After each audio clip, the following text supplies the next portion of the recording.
The following podcast is a W2M Network original production. Visit W2Mnet.com for all of our other great podcasts, plus news, reviews, articles, and opinions from the worlds of wrestling, video games, football, and entertainment. Okay, something's not right here. Why's that? What? Your voice is much deeper this week, Liz. Oh, well, you know. You have operations, you live in New York, it's just safer to be a man sometimes. Or you live in Texas and you're a fill-in. I guess there's that, too. Or if you listened to 205 last week, you would probably recognize my voice. Yes, he is our producer these days. Unfortunately, as mentioned... Oh, by the way, welcome everybody to the 20... God dang. You're just killing it. Welcome to the 205 live review here on Wrestling to the Max. I meant to do Wrestling to the Max 205 UK live, Governor, and butchered it all to hell. Stop, rewind. Welcome to the 205 UK live Wrestling to the Max review, Governors. That doesn't have the same effect. No, it doesn't, but you tried hard and that's what counts. We're keeping this, by the way. Just remember to make it a win. Good lucha things and whatnot. Indeed, good lucha matches, maybe. Kind of. Sort of. It wasn't bad. Okay, so let's go ahead and introduce ourselves here real quickly. I'm Harry Broadhurst, of course, bumbling and butchering my way through yet another episode here on the Wrestling to the Max Network. Bravo me. That voice that you are hearing is obviously not Liz Puglisi. Liz had a family situation this week. She hopes to be back with you guys next week. I hope she's back too, because frankly, I sound like less of an idiot when she's around. Joining me instead, Wrestling to the Max's own Paul Leazar. What's up, everybody? Sweet baby Jesus, could I have screwed that up any worse? Oh, you probably could have. Don't tempt me. I might still before the end of tonight. And as mentioned, this is the 205 Live UK edition here. And by UK edition, I mean 4/5 of the roster is not 205 Live regulars. Mm-hmm.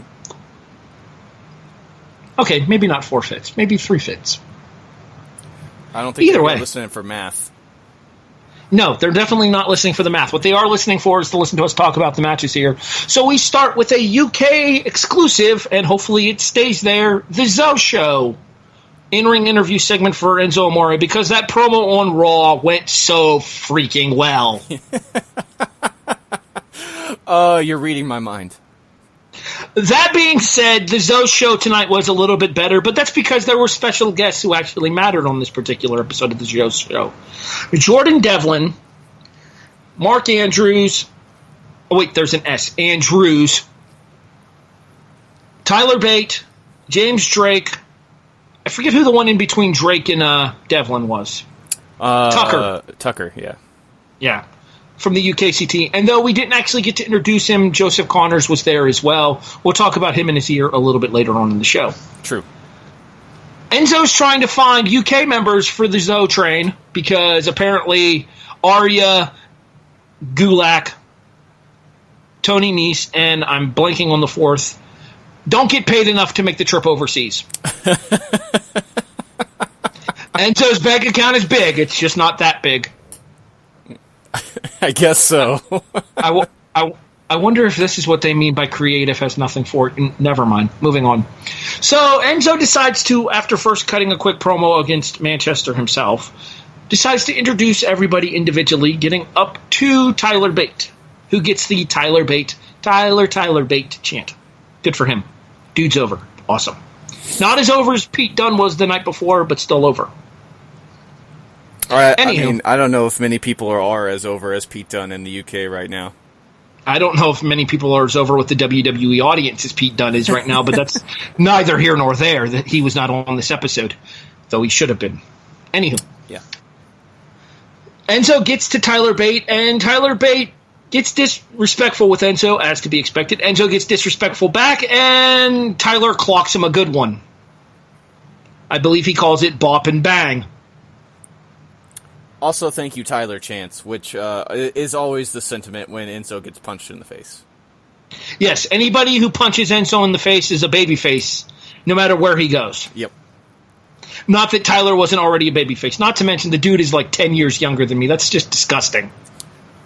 Yeah, it's Yeah. yeah. You ever want to realize you've done nothing with your life? Take a look at the fact that you're 32 years old and a guy on worldwide television is a decade younger than you are. Mm-hmm. Bite me, Tyler. Anywho. It is announced for later in the show that we will get Enzo Amore versus Tyler Bate one-on-one. Because Enzo Amore versus UK talent worked out so well for Enzo on Raw as he met his bitter end. I see what you did there. I see what I did there as well. Instead, though, we open the show with Kalisto taking on the gentleman, Jack Gallagher. You know, I always find Nigel's pronunciation of Gallagher's last name hilarious. And it's because of the accent. Yeah. He can't say Gallagher. He always calls him Jack Gallagher. I mean, when you're so English, it hurts. Quite literally when you're the Ring of Honor champion. True. Very true. Mm. Man. The match itself was actually pretty good, in my opinion. I thoroughly enjoyed this one. I think that Gallagher has potential, but I think that the pairing with Kendrick isn't doing him any favors. He needed the change in persona because I feel like the 205 Live division is very top-heavy when it comes to baby faces. Mm-hmm. Kalisto, Rich Swann, Cedric Alexander, Neville with what the plan was before Neville decided to take his ball and go home Steve Austin style. Right.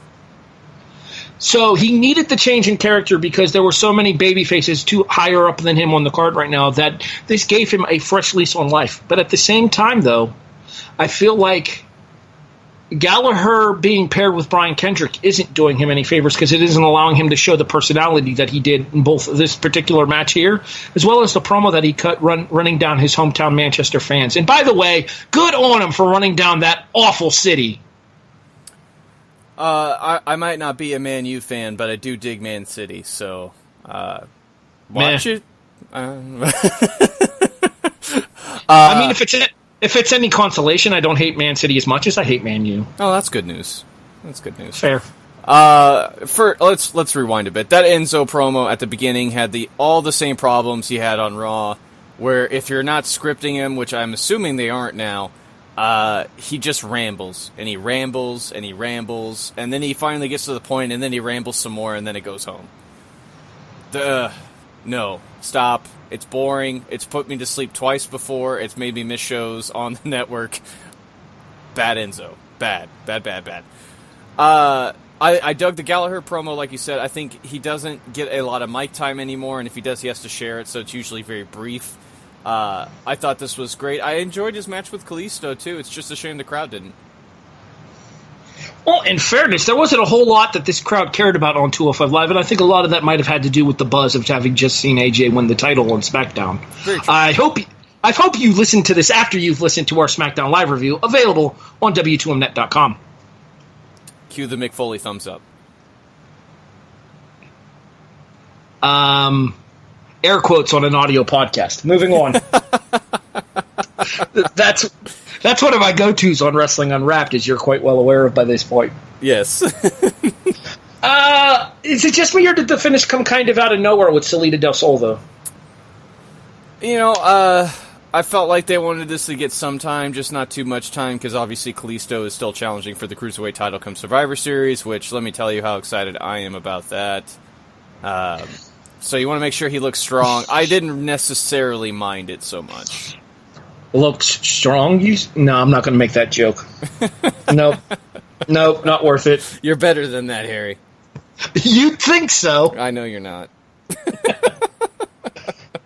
Speaking of better things, I guess, well, definitely Stranger Things, but not Stranger-er things. Oh, we could have used some Stranger-er things. We go to a tag team match, playa. I feel like I've heard that somewhere before. As Mark Mandrews, teams with Cedric Alexander, so apparently Enzo and Kalisto aren't the only two regular division cruiserweights that got the trip over. Good for them. Take on the team of James Drake and the not 205 Live Joseph Connors. Vic Joseph out at you, pal. You weigh 250. It's true. Wrong show. Maybe they didn't want to do math either. Not. Damn it. Got me with that one. All right, moving on. The match itself is okay, although for his first big stage in the WWE on an actual main roster brand show, that shooting star was UGLY. It had no alibi. He was just a bit off, if I do say so myself. I'm going to go ahead and quote Bob Uecker here, just a bit outside. Indeed. He got good airtime, though. You can't take that away from him. He got phenomenal airtime, no pun intended. The landing left a little bit to be desired as he came down square on the kneecaps of Joseph Connor. Poor guy. I wouldn't want to be him tomorrow morning. Yeah, he's going to go to walk tomorrow and realize, nope, can't do that. Nope. Cancel my bookings for the weekend, dear.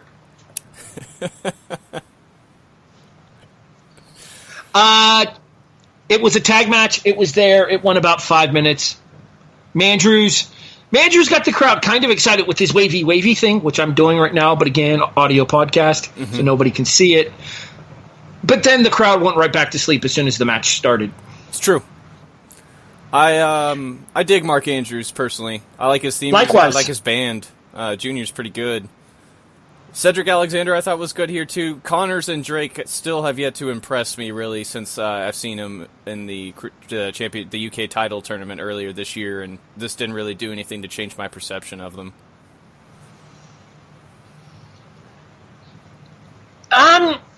Drake kind of impressed me. The first date with the new tongue, ladies and gentlemen. Anywho, Drake kind of impressed me. Mandrews is somebody who I've been following since his day as Mandrews in TNA. And he's somebody who definitely has something of a cult following behind him. It would be nice to see them actually do more with him on 205 Live. Now that they don't have babyface Neville to play off of, they could use that high-end European babyface such as Mandrews on 205 Live. Plus, his style fits perfectly for this division. And the fact that he is, as Vic Joseph put it, high fives and stage dives. He's the exact kind of guy with the exact kind of repertoire that you're looking for a show like 205 Live. Yeah. I agree. I think Mark Andrews would fit well here, even though I wish him better things than 205 Live, but they do need him here, I think. Yeah, well, his name's not Pete Dunne. That's not happening. Yeah. Sorry. Although they did say he weighed in at 205 last night, so... Oh, God. Oh, yeah. Well, he is the bruiserweight. Son of a bitch! It's okay. Just go tell him to eat a hamburger. He'll be on the main roster. Awesome. All right, let's do it. Maybe Regal can take him out for a night of drinking. Maybe the comparisons are certainly there. All right. And that takes us to our main event of the evening, which is the aforementioned Enzo Amore taking on...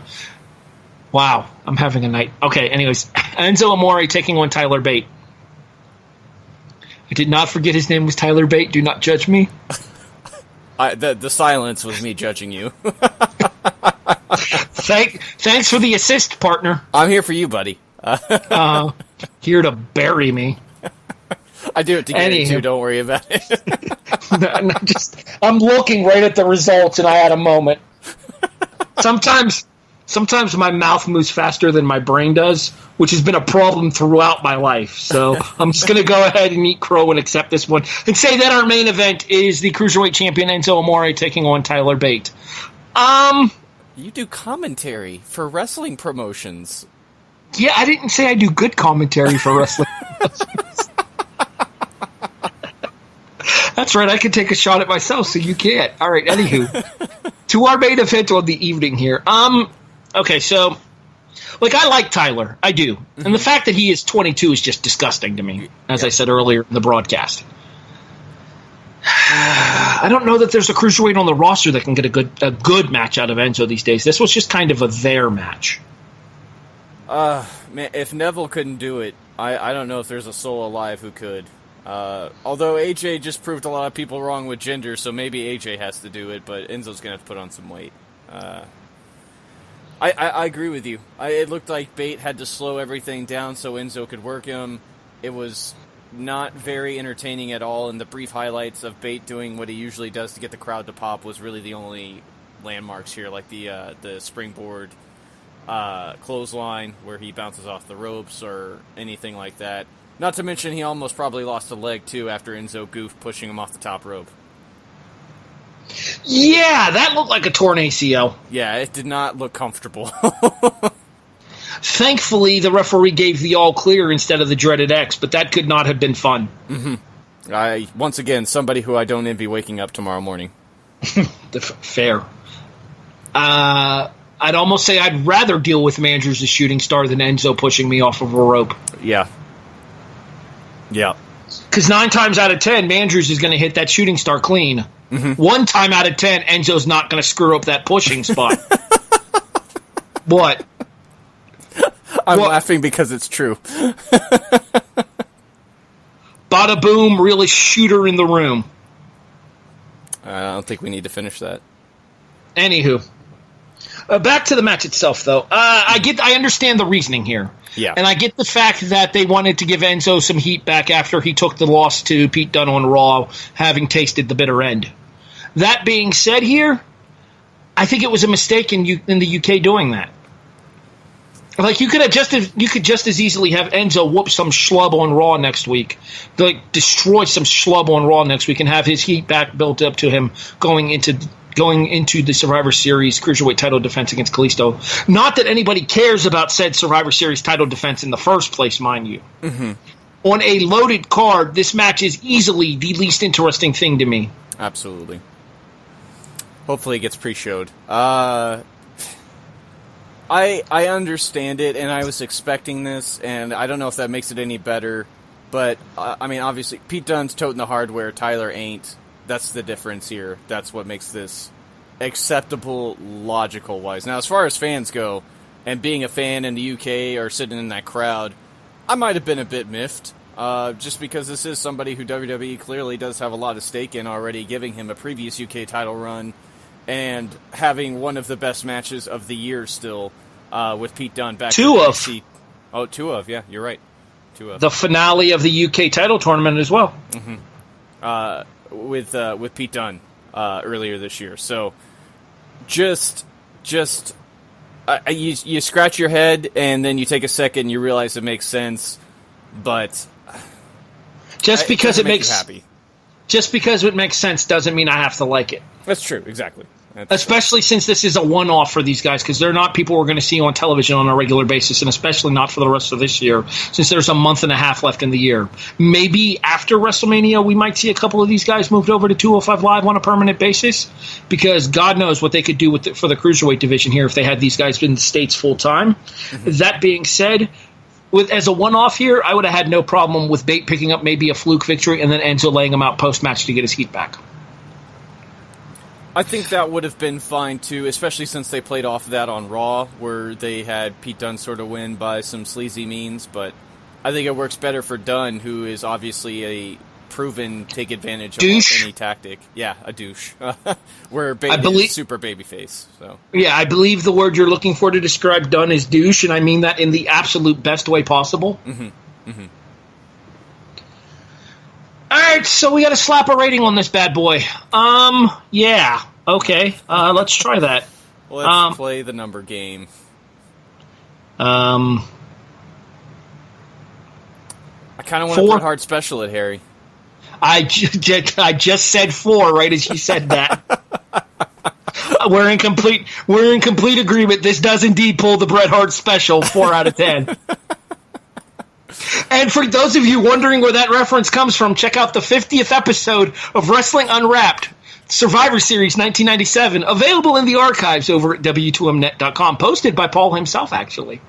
Posted by me, because I do that now most of the time.